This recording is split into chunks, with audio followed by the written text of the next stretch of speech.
All right, Alana, Jaylo. Happy New Year, everybody! 2021 is now upon us. Thank God. Yeah, really. Yes. Thank the Lord. Anyway, we're back. How did you sleep last night? Better. I slept better. My sister gave me these melatonin pills. Knocked me right out, but only one. But they're like time released, so it doesn't give you the full dose at once. It releases slowly throughout the night. Yeah. And I think that's maybe why they were so helpful.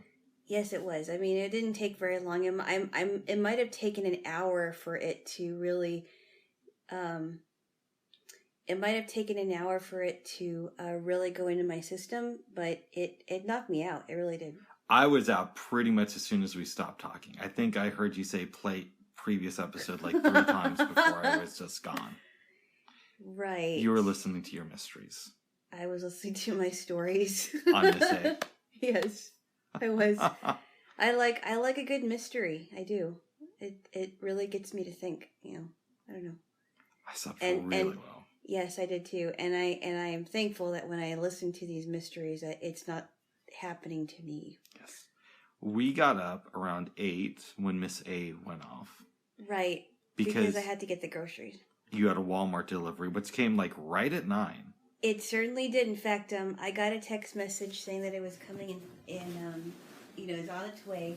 And then I got downstairs, and the nice driver said, "Hey, I'm going to be there in about 3 minutes. Give me my blanket, please." Sorry. Hold on. Just trying to get closer. This is not my blanket. Okay. It's the one under you. Oh. No, it's not this one. I don't know where it is, babes. Oh wait, never mind. I'm sorry. That's okay. Those are the ones you're using. Anyway, the one is behind me. Anyway, besides that, the nice guy called me. We're in your bed. Go ahead. I'm pretty sure they already figured that out. Okay, keep talking, babes. You don't have to give away everything. Anyway, so he called me and said that he was going to be there in 3 minutes, and I just happened to be outside, and it went really well, and I got everything I needed, including a pretty good-sized thing of peanut butter. Which we are going to use to make cookies. 2 batches. We are, and they're going to be super chocolatey and peanut buttery. Yes, they are. Right before the man came. Yes. I played you a segment that I really enjoy on KCRW that they've started since the pandemic called Private Playlist. Well, they'll have various artists come on and talk about the music they've either been inspired by or are currently listening to during the pandemic. Do you know what the guy's name was that we were listening to? No, but I can go back and check. It's pretty cool. Yeah. Did you like his stuff? I did. I mean, there were some things from... he played some things from Nate Dogg that I didn't even know about. And then he played a song from Prince that I didn't even know about. Very enjoyable, Jaylo. It was very good. I maybe gave a wrong suggestion after you got back upstairs because yesterday when we did this, you were just like tired and almost passed out. So I said, sorry. That's part of your shtick, babe. No, it's not. No, it's not. It's just knocking the recorder out. It's just right in front of me. Okay, because I want to hear your voice. But anyways, I said maybe we should take a nap, and I was the one who ended up falling asleep, but you did not. My body would not let me, and I ended up listening to another mystery. Oh. But sometimes I've fallen asleep during mysteries, and I wake up and I'm like, oh, wow, what mystery is this? First, I watched a YouTube video on robocalls. Then Robocalls? Yes. And... What are robocalls? It's like when you get those messages on your phone saying, hey, you owe us $10,000. Oh, like an automated thing, right? Yeah, or we're going to send you to Las Vegas. And it actually gave me a fun idea. Uh-oh, what is it? Are you talking about those scam calls that say, yes. Congratulations? Those are also known as robocalls. Okay. I think first of all, I have a pretty good spam filter on my phone. So I don't get them too often. Okay. But I believe that when I get one next and it comes through, I'm going to pick it up and I'm going to tell the story about how I was just kidnapped by aliens and they dropped me off. I'm not sure where I'm at. Can you help me find a way home? Because the story from CNBC was saying that a lot of times people will try to scam the scammers because the longer you keep them on the line without buying anything, that's a sale they're not going to get. Right. Apparently, there are apps that'll do this for you. So when you get a spam call, it'll answer the phone with like these pre-recorded questions and answers to throw the people off. Oh, wow. Yeah. There was one thing I saw, I think it was on YouTube, and it was this British girl that was getting this scam call from, I forgot who it was from, and she was pretending like she didn't know anything. And she's like, could you please give me the numbers to blah, blah, blah, blah, blah. And she was saying that her, she was running out of batteries for her, whatever it was, her device. I can't remember what she was doing. And she kept the person on for a long time, and she managed to delete... like the guy's hard drive, I think it was. Oh, that's pretty cool. Oh, sorry, he just been scammed. And I just thought that was so cool. Nice. She did a really good job and didn't let the guy on anything. And she just kind of played it along like, oh, I'm a British girl. I don't know what's going on. I don't know what to do. But she was really smart. I have friends who have played with these spam callers. Did I tell you? I hope I didn't say this already, but... Oh. This was before the pandemic, maybe no, I want to say this was November of 2019. I was taking my nephew to daycare. So I leave the place, walking around, I get a call, and I had an iPhone then, and they're not as good at...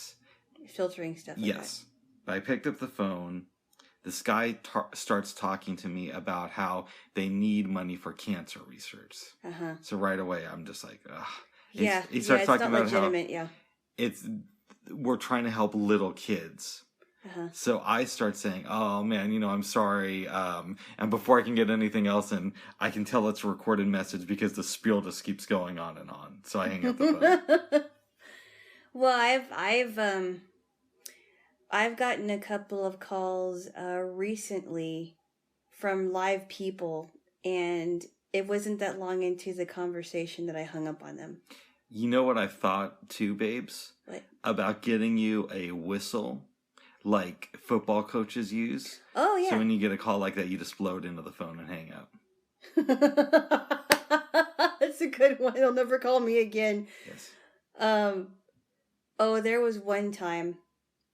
This person will not be named because it's not important, but there was this one time, like, he got this call. I don't remember how long ago it was, but he got this call from this guy with this Indian accent. Oh, hello, I am calling from Windows. And he's like, oh, really? Oh, my windows are dirty. I really need somebody to clean them. Okay. And I think he did that to this person twice.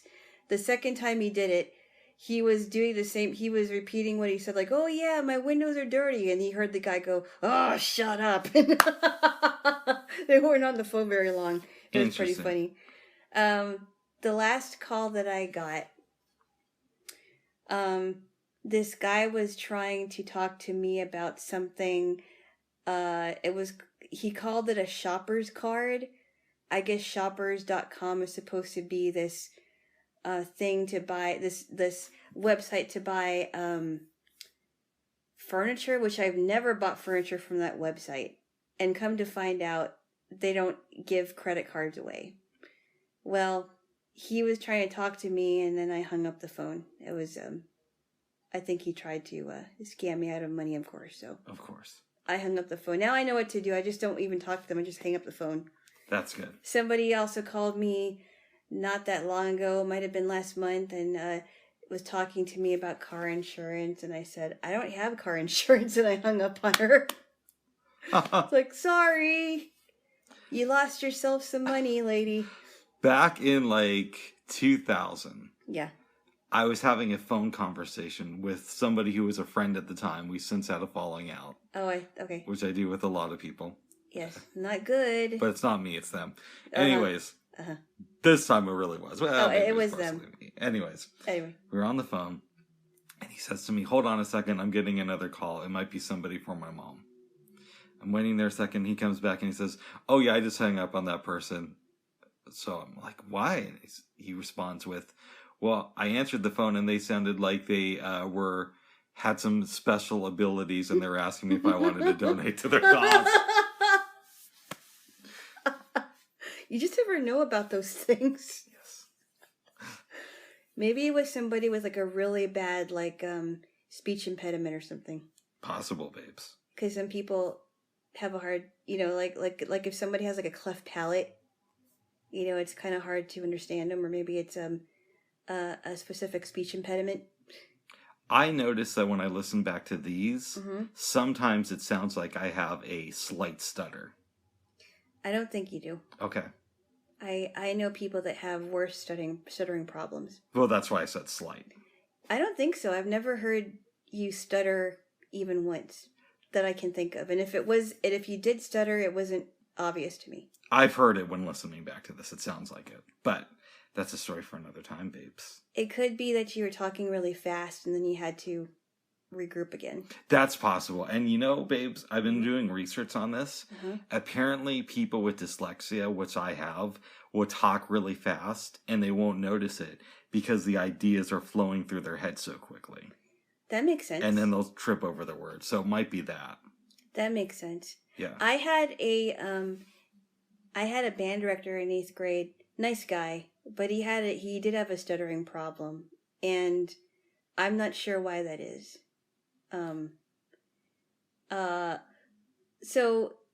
Somebody, I think it might have been my sister or somebody in my family was saying that, oh, maybe it's because he may smoke a lot. I don't know if that causes stuttering. I don't think so. I don't think so. Or it was something like that. We had speculation as to why he stuttered. He might have had dyslexia. But great teacher. Really believed in me. I would not have continued on with my flute studies if it wasn't for him, I think. When I was in 4th grade, I used to take speech classes. Really? Yeah, I didn't have a huge problem, but and occasionally you'll notice it where I'll mess up a word. Yes. But there was a kid who had a big stuttering problem. And one day we get into this fight on the playground. You and this kid? Yes. It's not getting physical, but we're yelling at each other. Oh. And then finally I just start imitating his stutter, and all the kids started laughing at him. Oh, no. Now I feel really bad about that. Yeah. Well, at least you realize it, you realized it early on, and it wasn't until today. You're like, oh, I feel really bad. Yeah. I have a lot of regrets about school, but... That's okay. Alana. Yes. Yesterday, I showed you the first episode of a TV series that both my sister and I really enjoy, called The Queen's Gambit. What did you think? I think overall it was good. There were parts of it that were a little bit uncomfortable and disturbing to me, but otherwise I liked the overall gist of it, about this young 9-year-old girl learning chess and getting really, really proficient at it. Do you want me to give a brief overview, or would you like to? I'll give a brief overview if I can. Go ahead.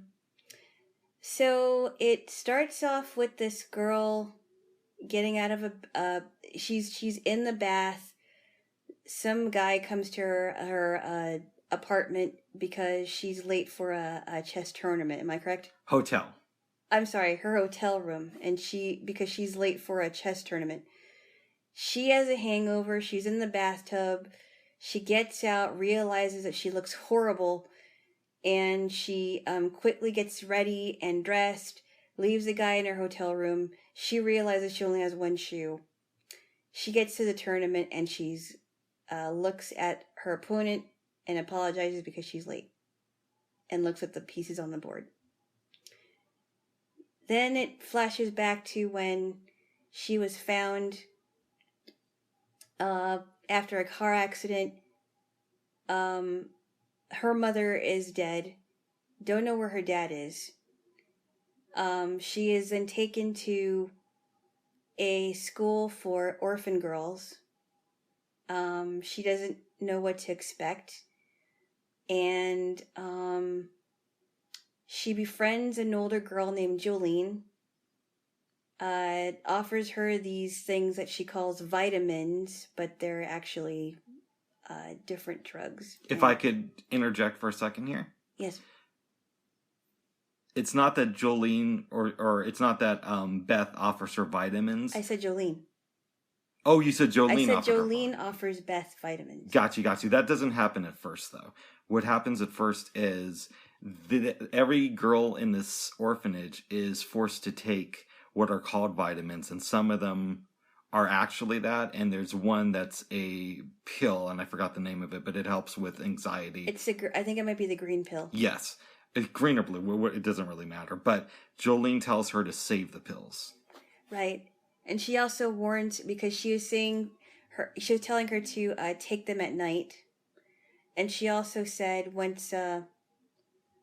she started taking them and it some of them helped her go to sleep, she said she warned her not to get used to that feeling. Correct. Yes. Actually, you should chime in because I think you know more about this.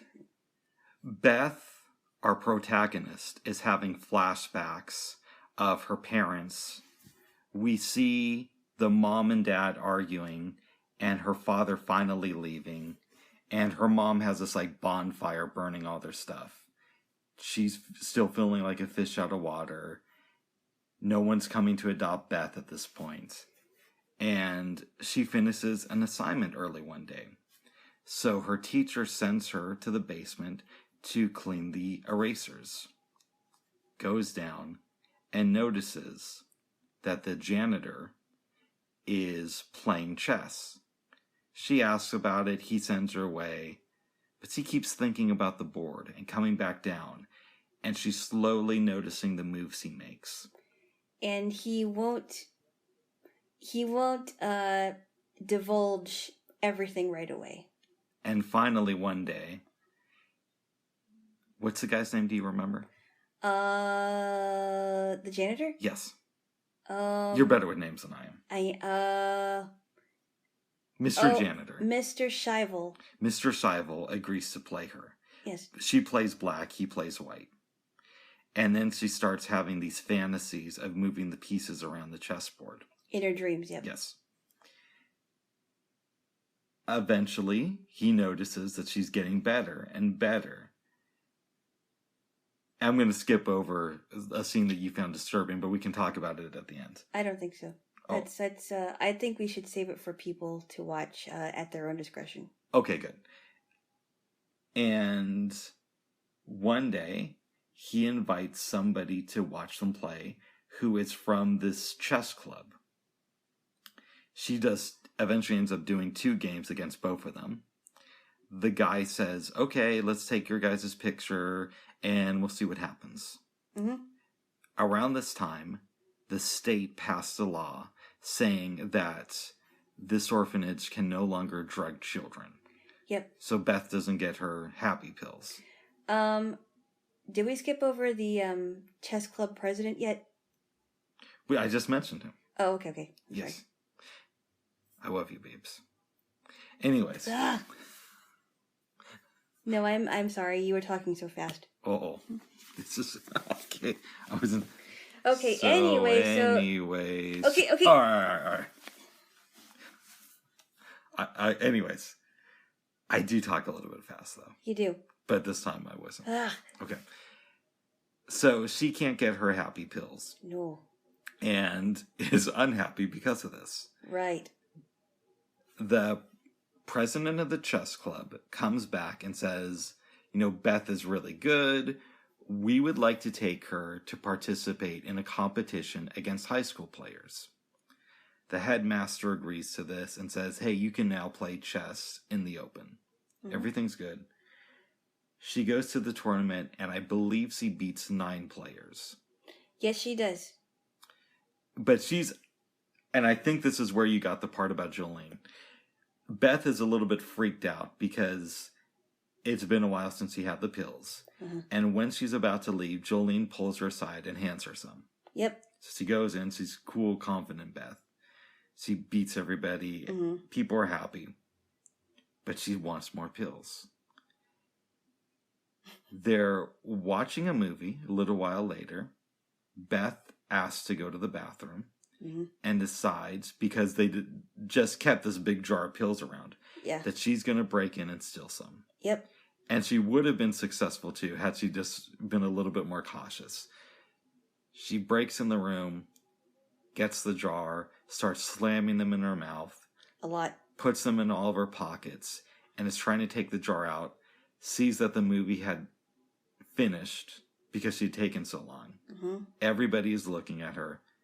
Because she'd taken so many pills, she drops the jar and passes out. That's where the episode ends. This is the jar breaks, right? Yes. And there's pills all around her. Absolutely. Oh yeah, that was an interesting way to end the episode. To me, this is the weakest episode of the series, but it's only because the other ones are so strong. Okay. What did you think of it overall? Well, that was one of the most disturbing parts. Just because I don't, no 9-year-old should be taking pills like that. It's really, really dangerous, I think. Is it? I'm just joking, babes. Keep going. No, I mean, morally, ethically, it's wrong. You should not be giving these dangerous drugs to kids. And especially if she's getting into a game like chess, you really have to be alert. And it's just not a good idea. Not a good idea for her mind and all that. Anyway, besides all that, I mean, this is my first time seeing it. Overall, I liked it. I like the gist of it. I don't really have too many complaints. I'm assuming the complaints you have are to do with the pill scenes and also with the other scenes that you don't want to talk about right now. Exactly. I don't want to talk about them at all, actually. Okay. Yeah, I just want people to see it at their own discretion. And to me, those scenes are more funny than anything. Yeah, you have a weird sense of humor. Oh, it is. But I'm really interested to know what you think of the series after watching a couple more episodes. Because it gets really addictive, I think. Okay. Yes. Okay. Yes. But I can tell you want to move off of this. And there's only 7 episodes, you said? Correct. Okay. After we watched The Queen's Gambits, you and I started work on dinner. Yes. What did you think of that experience? It turned out really good. I was in charge of the rice.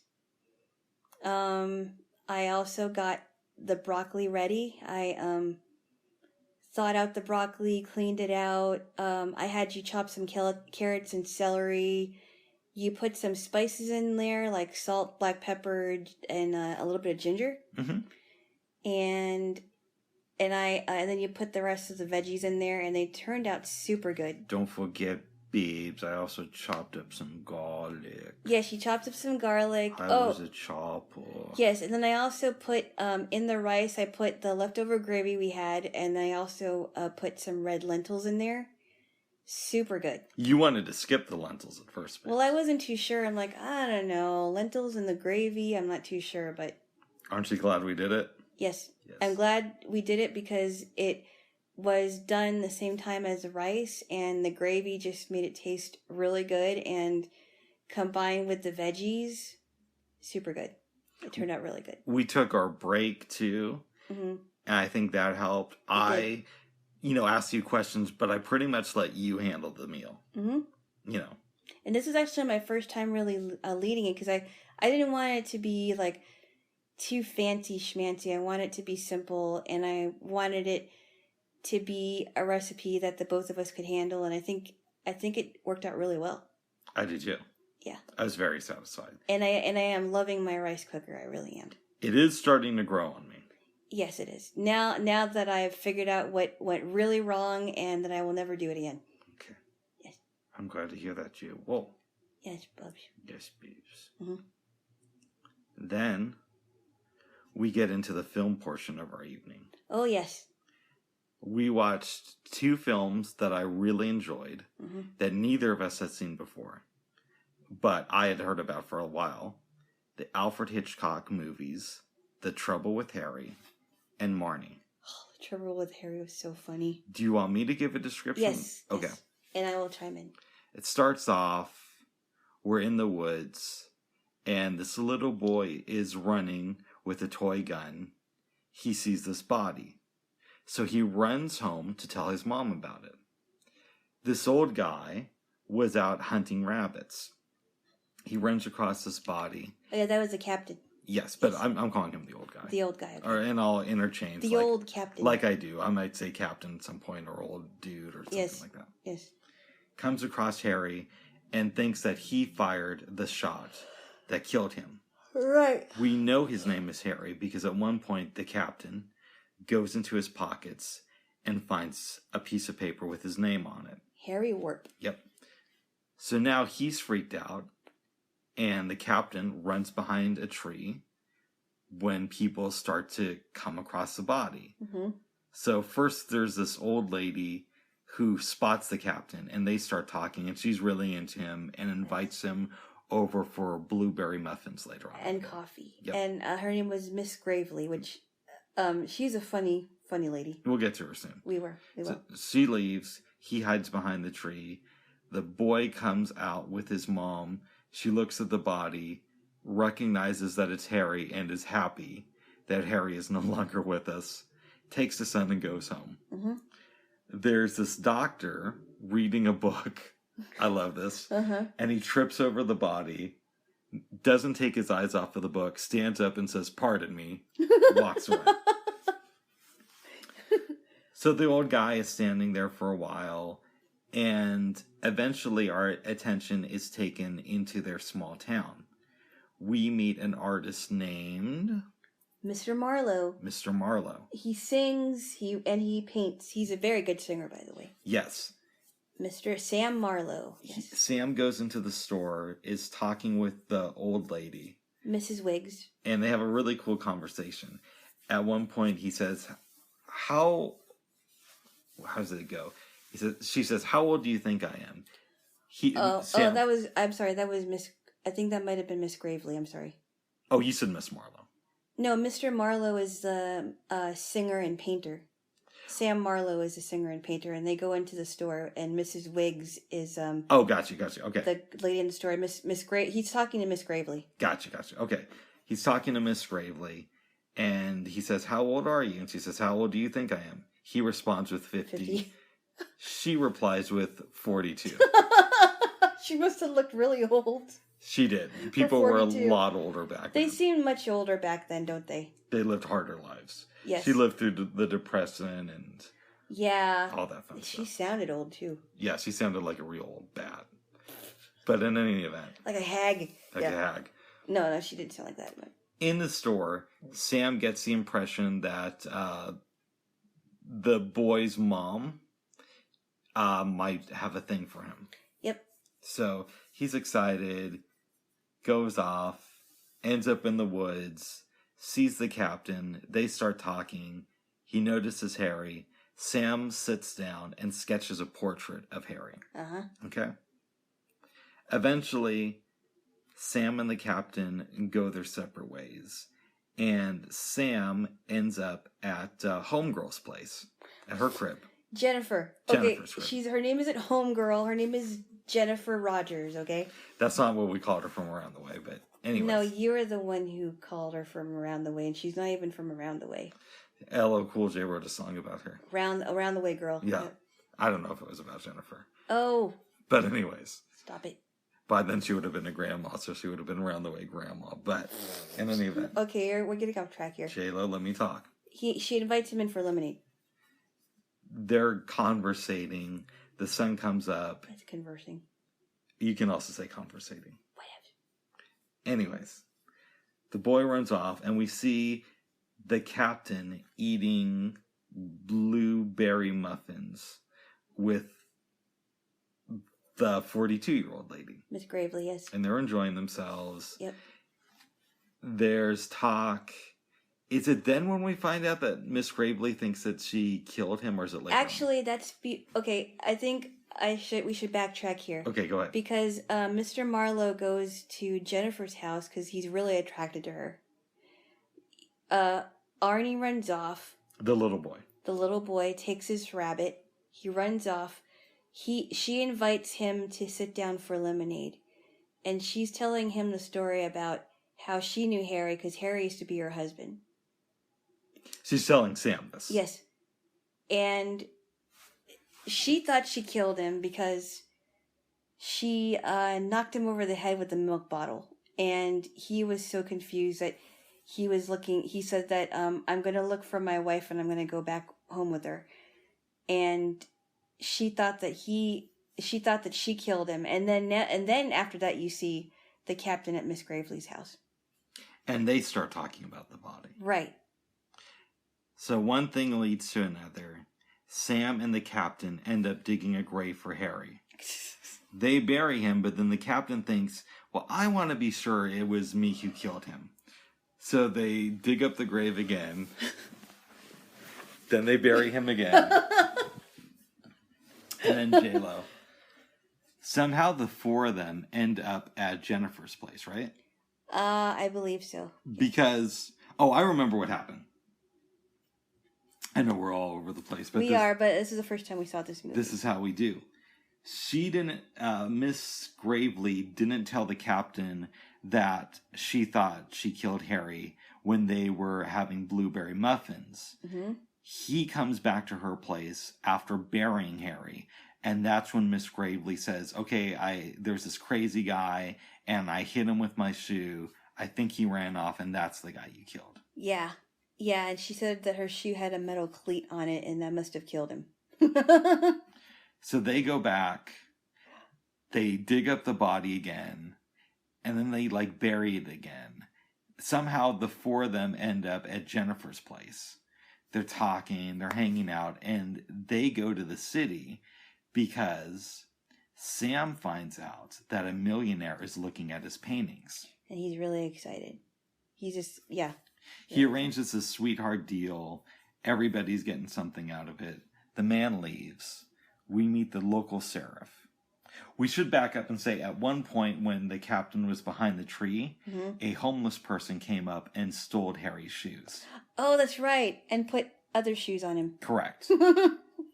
The sheriff says, we found this homeless guy who said that he found these shoes on a dead body.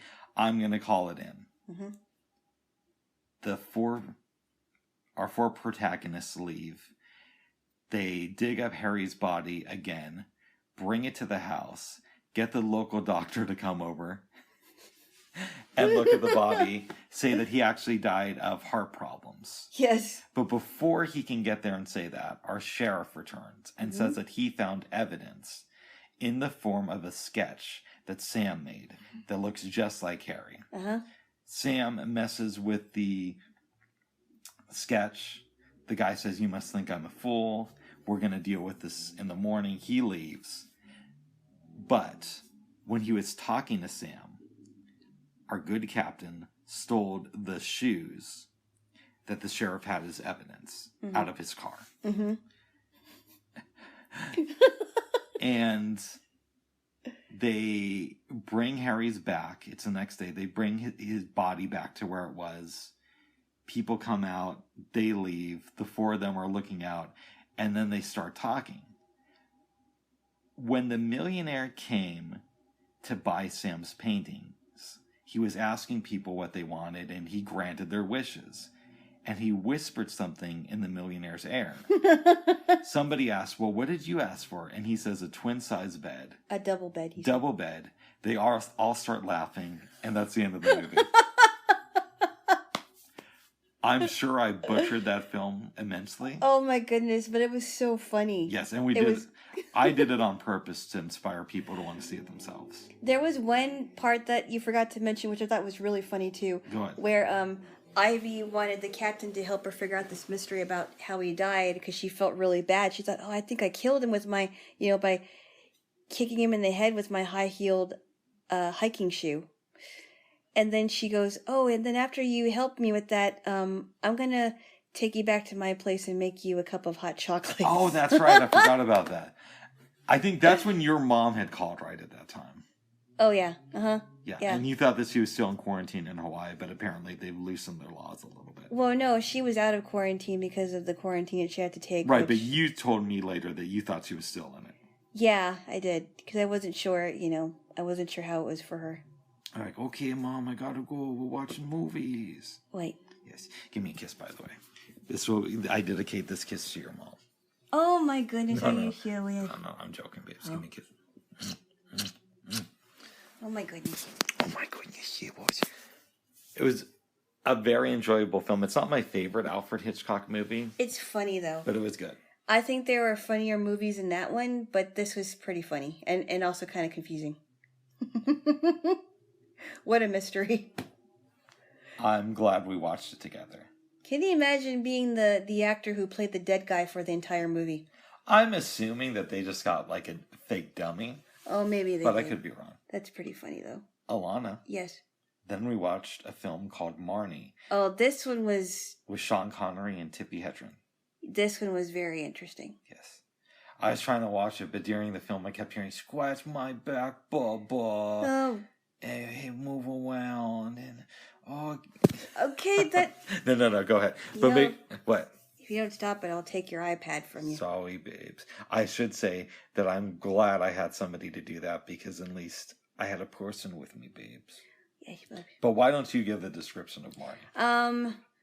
I'll try. There's some things that I was still a little bit confused about the turn of events, but I'll try. I'll give the Jaylo version of it. I'll try. Yes. So, it starts up with somebody describing a woman named Marion Holland, and I think this is when she was on the radar for stealing money. Is that right?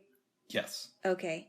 And he described her that with black hair, she had nice features, and she was about 5. She wasn't. Was she tall? I forgot. I think so. She was tall. She sounded like she was a good-looking lady, but she went by Marion Holland. And then it goes back to where she sees these kids and they're playing a game. She's on her way back home to her mother's house. There's this little girl named Jessie Cotton. And you can tell that already she doesn't like this girl. She goes to her mother's house. Jessie Cotton is in the mother's place. No. Both of them go to the mom's house. No, but Jessie Cotton was already there. Yes. And Tippi Hedren walked in the door. That's what I was trying to say. Anyway, so she goes to her mom's house. She said that, I think she gave her mom something, right? What was it? I believe she told her mom that she would give her money soon, if I'm remembering correctly. No, that was later on. But she... she said it later on, but I think she also said it in that scene. But she gave her something, and I can't remember what it was. She gave her something when she got there. But anyway, so she's being really nice to this little girl, Jessie. And she agrees to make, the mom, Bernice, agrees to make her a pecan pie. But she says, oh, you know what? It's a little bit after 6. I think it's time for you to go home. And take these, I guess they're called gladiolas. We're going to go with that. They're like flowers, I think. Take these flowers to your mama. But go home right away. And we're already figuring out that Marnie has this weird reaction when she sees the color red. Weird reaction. And she is getting upset with her mother because she doesn't believe her mother loves her. She's showing all that love to Jessie. And this is going to come up later on in the movie towards the end. Please chime in if you would. In the meantime, Marnie decides to run another scam at this office, ran by Sean Connery, amongst others. Mr. Rutland. Mr. Rutland, yeah. She goes to work for him. We find out that Mr. Rutland's wife died at the age of 29 the previous year. And his, I guess, ex-sister-in-law. Yeah, he still calls her his sister-in-law. Yeah. Lil works there. Yeah. Lil was the younger sister of the dead wife. And the dead wife basically raised Lil. Yep. Right? Okay. Mr. Rutland's at one point is having Marnie write something up when there's a storm. She sees red and freaks out. Yep. They kind of start to kiss. Which is kind of weird. Yep. They end up at the horse track, and they're betting on these horses. At one point, a man comes up to Marnie and says, "I know you. Didn't we meet last year?" Mm-hmm. She's a little bit freaked by this. Yep. Mr. Rutland steps in. They go off. A few things happen. We find out that they both enjoy spending time at the track and end up doing it for multiple weekends. Yep. One point, Mr. Rutland says, "All right, I want you to meet my dad." I want you to meet my dad. I do a horrible Sean Connery. And he's saying that, if you smell like a horse, you're in. If you have a very distinct scent, like a scent of a horse, you're in. And this guy is rolling in money. Yes, he is. They go to this huge mansion, meet the dad. And Lil. Yeah, and Lil. Everything's going well. Okay. One night, Tippi Hedren decides that she's going to steal money from the safe. Yep. And run off. Mm-hmm. Sean Connery tracks her down and says, "You're going to marry me." Yep. She says, "I love you, and I want you to marry me," basically. That's what Sean Connery says. Yes. They get married, and they have a very contentious honeymoon. Yes, she doesn't want him to touch her at all. She wants him to stay away. And Mr. Rutland is very understanding of this, surprisingly. I would not be cool with this, babes. No. Yes. I would want some, accent. But on the honeymoon, yes. Hell yeah. Especially if you're getting paid like Sean Connery and he got you out from going to prison. But you're not Sean Connery. I'm not Sean Connery. I also don't beat women. And he's gone now. And rest in peace, Sean Connery. Rest in peace. He's my favorite wife beater. Yeah, and unfortunately that is true. Unfortunately, it's very true. We will talk about that afterwards. We'll talk about that anyway. So He's very understanding. He says, "Okay, I'll be nice to you. You'll be polite to me." That's how we're going to handle it. And she's struggling to even do that. Yes, she's struggling very hard. Eventually, they come back, and she's still being contentious. Life goes on. They end up having a party with a lot of people. Mm-hmm. Somebody from Marnie's past recognizes her. She has to have a conversation with Mr. Rutland. He says, "I'll take care of this in the morning." Right. While he's handling things, Tippi Hedren goes out to ride her favorite horse with a group of people. It's unclear to me as a blind person whether she was freaking out or was faking freaking out.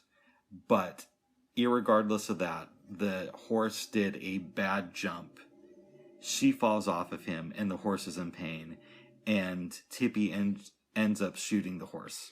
We should also say, for because she said that he was suffering. I also have to mention, we have to kind of go back where Mark Rutland is his name, was trying to find out some information about Marnie. Turns out that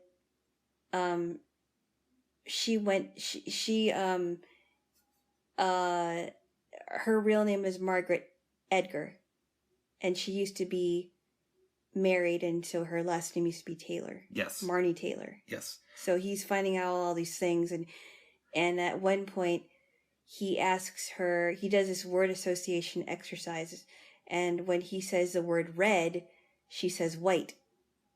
She says white, and she starts freaking out.